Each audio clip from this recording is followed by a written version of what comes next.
It's interesting, we were in the green room and we were just trying to find out when both Ethiopia and Namibia first had their moment of oil, their Damascene moment of oil. 1972 for Ethiopia with Tewodros, and 1974 for you, Jenny, in Namibia. We're at a critical moment in the world of existential crisis. We have a world at war, and we have a deep exposure to the world's energy needs exposed by the horrors of war. But that puts a particular spotlight on Africa, on Ethiopia, on Namibia, as perhaps an opportunity to move forward more quickly with your oil and gas exploration. To you, first of all, Jenny, you are running NAMCOR, you're the chairperson there. How much of a moment of accelerated activity for Namibia is this going to be? Oh, thank you, Manus, and thank you for having us here today. Yeah, I think it couldn't have come at a better time, the oil discoveries.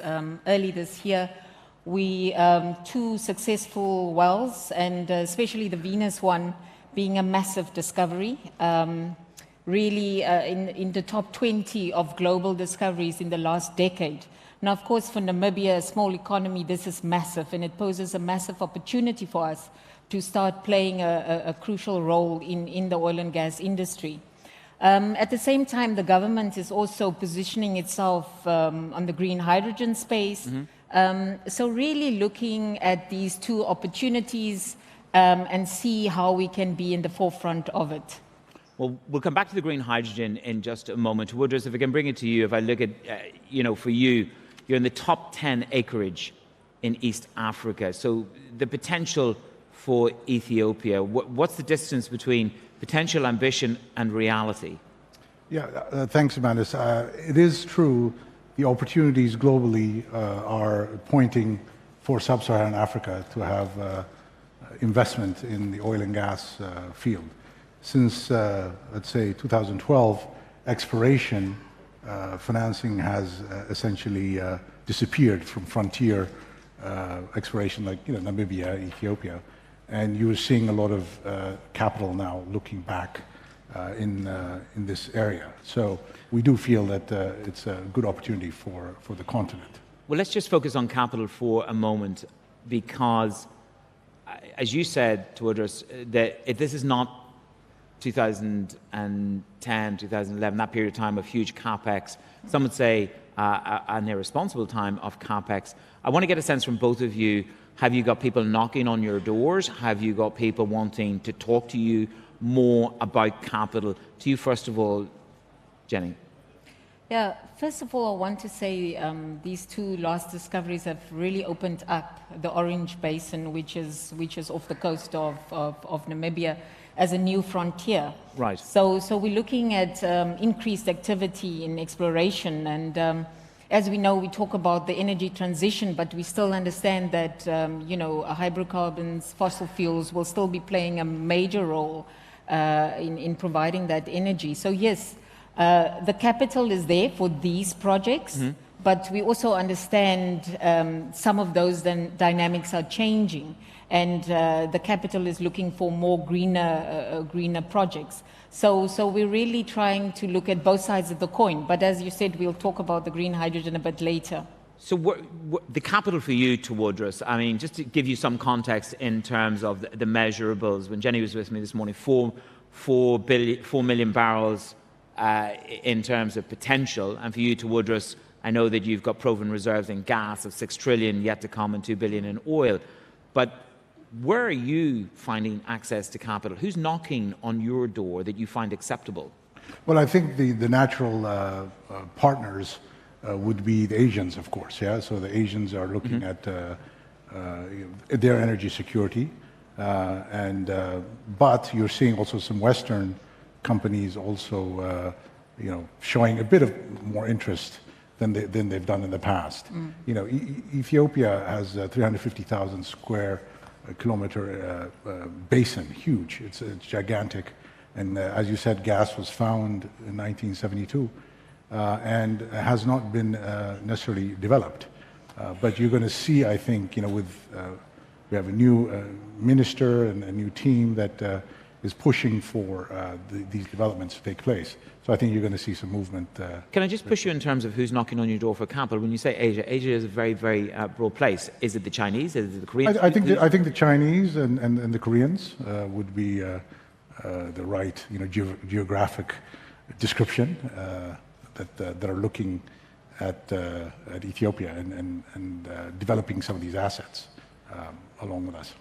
And just to round off on that, there is this narrative perhaps about access to capital from China comes with different conditions to that from the West. I mean, are you open to all China and all of Asia? Are you concerned in any way about doing Well, I think, when you speak about narratives, Manus, yes. I have some great Norwegian friends, for example.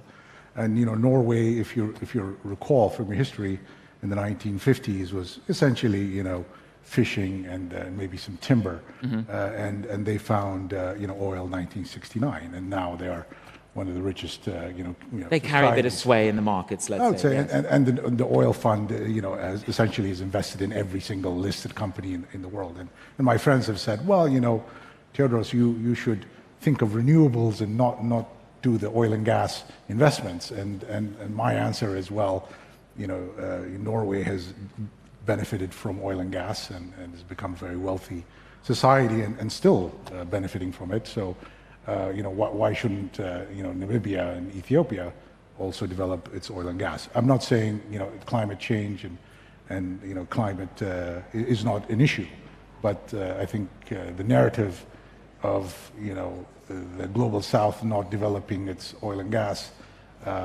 is not necessarily the correct one. And then going back to the Chinese, I think there's also a narrative, and maybe some of that narrative could be accurate in some bad actors, but in general, I do believe that the Chinese net have been positive for the African continent, and that's reality.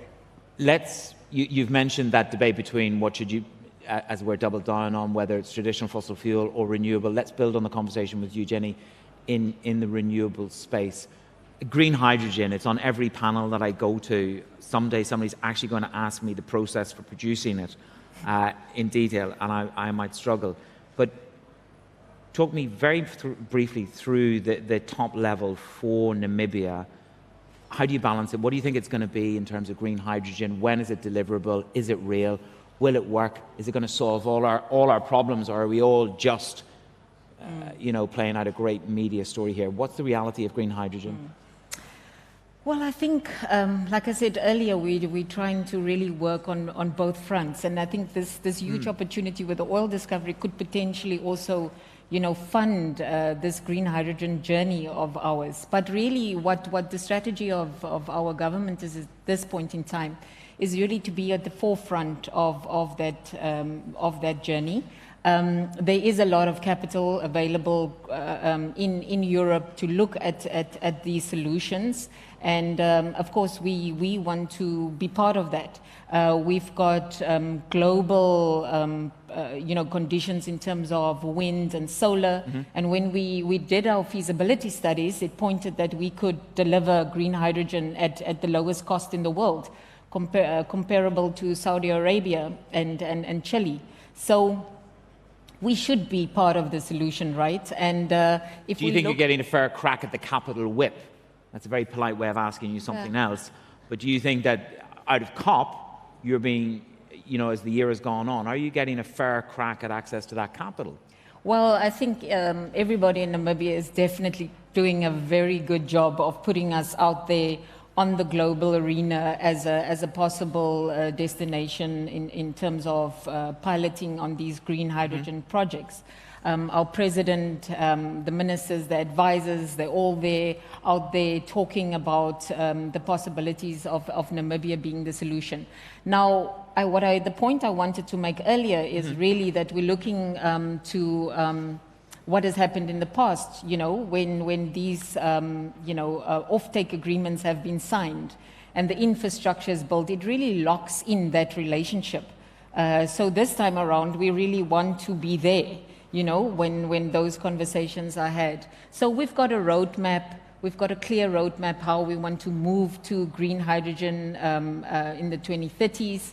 And starting off more, with products that's already been used all over the world, ammonia, green ammonia plants. So it's a journey for us. And then at the same time, trying to drive these pilot projects and looking at the solutions. Tewodros, for you, to touch on the concept of the access to capital. When we caught up, you said, well, the green transition to a certain extent to you has elements of hypocrisy in it, and that it's time perhaps for a pushback from the global south. Well, I think that Ethiopia is very unique in terms of, a lot of people don't know, in the 1950, Ethiopia went to help the South Koreans in the Korean War. And at that time, 1950, the Koreans were poorer than the Ethiopians per capita basis. So we were helping the Koreans.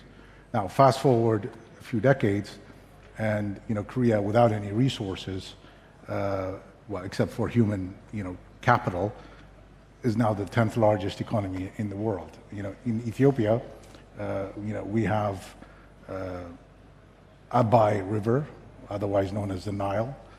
We have agriculture. We have oil and gas. We have gold, platinum, uranium, name it, and we should be highly developed economy, and I think we will go into that direction. So we are very fortunate that we have hydro power, we have wind potential, we have solar, and oil and gas potential as well. Can you square away for our global audience here, because people will say, but there are security concerns. The great roadblock to you is security concerns. What would you say to the global audience briefly on those? Ethiopia is probably 5,000 years old, maybe more. And, we are in a very difficult strategic neighborhood. Mm-hmm. And, we haven't had more than, I would say, in those 5,000 years, more than 5 years of no conflict. So we've always had problems in that geography, and it's very hard to develop when you have conflict. Jenny, let's have the closing comment from you. Again, to the global audience, just a perspective from Namibia. What can you produce and when can you deliver it? Because it's the biggest issue on the global stage right now. Just a quick timeline. So in terms of the oil and gas discoveries, we're looking at 2028. Normally it takes about 7 years for you really to get into production. Mm-hmm. But what our partners, JV partners, are doing is really accelerating the appraisal processes as well as the design processes, so that we can get the oil to market as soon as possible. So really, this being driven from our partners, Qatar Energy, Total, to get this to market. On the green hydrogen side, we're talking here about the ammonia in 2026, mm-hmm. The first plant being up and running, and yes. Well, certainly the price of fertilizer is literally roaring ahead. Thank you both for your time. Great to be in front of the audience. We've got more conversations to come. That is Tewodros Ashenafi, Chair of Southwest Holdings, and Jenny Comalie at Namcor. Thank you.